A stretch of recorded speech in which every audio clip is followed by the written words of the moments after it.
Hey everyone, we're back, and what are we doing? I'm getting ready to color some Mickey Mouse. So we're taking these crayons, which we could envision are actual rocks or minerals, and breaking them into smaller pieces. Yeah, they call those smaller pieces sediment when it comes to rocks. So what we're having is crayon sediment here. We're going to do something with it that happens with rocks. So we've been weathering the rocks through abrasion with the crayon sharpener here. And you can see, yes, like you said, we're getting lots and lots of sediments put together.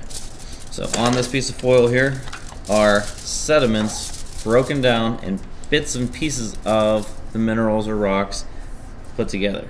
So now what we want to do with the sediments is apply some pressure. Yeah, to compact them. So let's apply some pressure. Starting to stick together. Okay, so we do have chunks of these sediments all sticking together now. So when they stick together into a solid form, we're going to call that a type of rock that's made of these little sediments. What would you name it?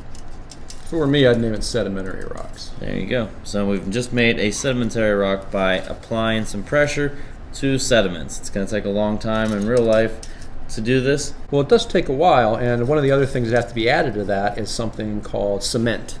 So it's compacted and cemented together, some kind of glue, sometimes it's quartz minerals that are in a liquid state and then they solidify, and they help to hold these pieces together. Okay. So the next thing we want to do is let's pile more sediments on top of that. And if we get more and more and more sediments, we're going to create more and more pressure. And this will apply our pressure.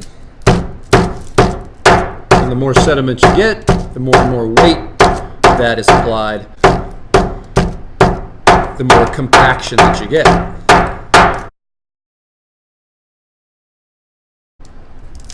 So now what are we seeing with this?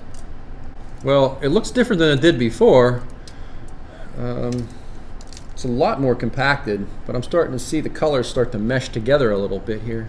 And a lot of the bits are starting to elongate along the lines of pressure that I was hitting. Yeah, absolutely.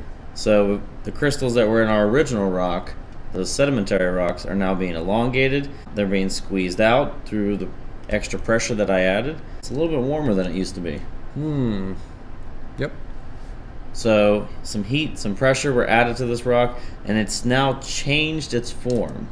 It has changed its form. In a word, it's morphed. Yeah. So its form is different, and to change means meta.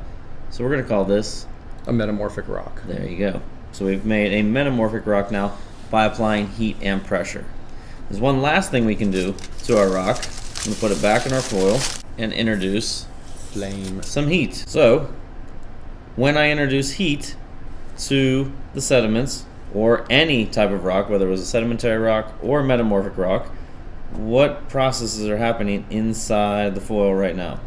Well, the rocks are going to be melting. And anytime a rock melts, I got to imagine there's some kind of chemical changes going on there as well.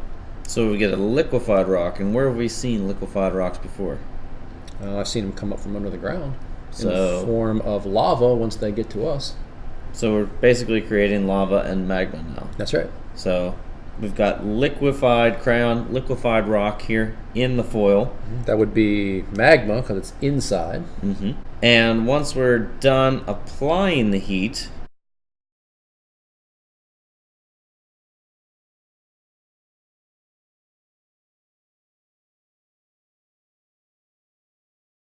so the heat has been removed. Now, what's happening to the liquefied magma inside of our foil? Well, liquefied magma is changing. It's changing in a number of ways. It's solidifying, so it's crystallizing, and it's probably changing some of its chemical properties as well. Okay. So if it's cooling, it's also going to harden. Yes. Hardening magma and lava will become a rock. Yep. So a rock from fire. We need to use Latin on this one, I think. So what are we getting? We're getting something called igneous. And there is our igneous rock. It is now solidified from the cool magma, and you can see the minerals that we were able to see before, all those crystals and all those different colors have kind of mixed and morphed into one. Yeah. Especially where it's brown there. There were no brown sediments at all when we started. So there we go. We went from sedimentary rock to applying heat and pressure, making metamorphic rocks, to now solidifying magma to create our igneous rock. Yeah. So there are 3 different kinds of rocks. We have sedimentary rock, which is formed from the sediments or fragments of other broken rocks. We've got metamorphic rocks, which are formed from high heat and pressure, but the heat is due to pressure. And then if you get very high heat that actually melts the rock, then you have something called an igneous rock. All these rocks are named by the processes that form them. So if you melt and then cool, you're an igneous rock. And if you've broken down into sediments, you've compacted into a sedimentary rock. And metamorphic rocks are formed by the process of that extreme pressure that causes heat to change the actual shape of the fragments. The shape? Well, yeah, shape and size. What we can say is that all rocks kind of go through this recycling process. They've started off as magma. That's what the Earth was just formed. The entire planet was probably just a giant sea of lava. Once the Earth started to cool, we got igneous rocks. Those igneous rocks were then broken by weathering processes into sediments, into sedimentary rocks. If they were heated and squeezed, they turned into metamorphic rocks. They could go back right into sedimentary rocks again from metamorphic. Or if they were, like you said, heated too much, they kind of repeat the process, go back into magma, and start everything all over. So what we're saying is any kind of rock can become any other kind of rock at any time. At any time. So make sure you understand how to follow the cycle and what it takes to create each of the 3 types of rocks. We're going to get further in depth next time.